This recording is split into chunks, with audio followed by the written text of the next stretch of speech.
मेरे प्यारे देशवासियों, अगले कुछ ही दिनों में हम विजयादशमी मनाने वाले हैं। इस बार विजयादशमी एक और वजह से बहुत विशेष है। इसी दिन राष्ट्रीय स्वयंसेवक संघ की स्थापना के 100 वर्ष हो रहे हैं।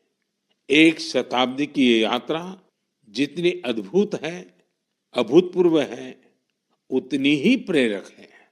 आज से 100 साल पहले जब राष्ट्रीय स्वयंसेवक संघ की स्थापना हुई थी, तब देश सदियों से गुलामी की जंजीरों में बंधा था। सदियों की इस गुलामी ने हमारे स्वाभिमान और आत्मविश्वास को गहरी चोट पहुंचाई थी। विश्व की सबसे प्राचीन सभ्यता के सामने पहचान का संकट खड़ा किया जा रहा था। देशवासी हीन भावना का शिकार होने लगे थे। इसलिए देश की आजादी के साथ साथ ये भी महत्वपूर्ण था कि देश वैचारिक गुलामी से भी आजाद हो।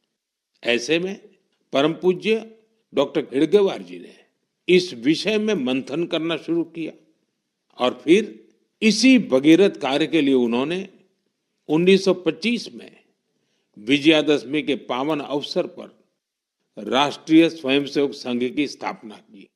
डॉक्टर साहब के जाने के बाद परम पूज्य गुरु जी ने राष्ट्र सेवा के इस महायज्ञ को आगे बढ़ाया। परम पूज्य गुरु जी कहा करते थे, राष्ट्राय स्वाहा इदम राष्ट्राय इदम न मम। यानी ये मेरा नहीं है, ये राष्ट्र का है। इसमें स्वार्थ से ऊपर उठकर राष्ट्र के लिए समर्पण का भाव रखने की प्रेरणा है। गुरुजी गोलवलकर जी के इस वाक्य ने लाखों स्वयंसेवकों को त्याग और सेवा की राह दिखाई। त्याग और सेवा की भावना और अनुशासन की सीख, यही संघ की सच्ची ताकत है।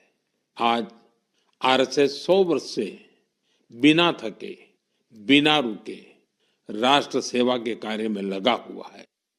इसलिए हम देखते हैं देश में कहीं भी प्राकृतिक आपदाएं, आरएसएस के स्वयंसेवक सबसे पहले वहां पहुंच जाते हैं। लाखों लाख स्वयंसेवकों के जीवन के हर कर्म, हर प्रयास में राष्ट्र प्रथम, नेशन फर्स्ट की यह भावना हमेशा सर्वोपरि रहती है।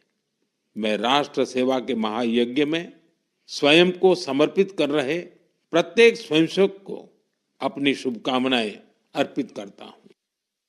मेरे प्यारे देशवासियों, अगले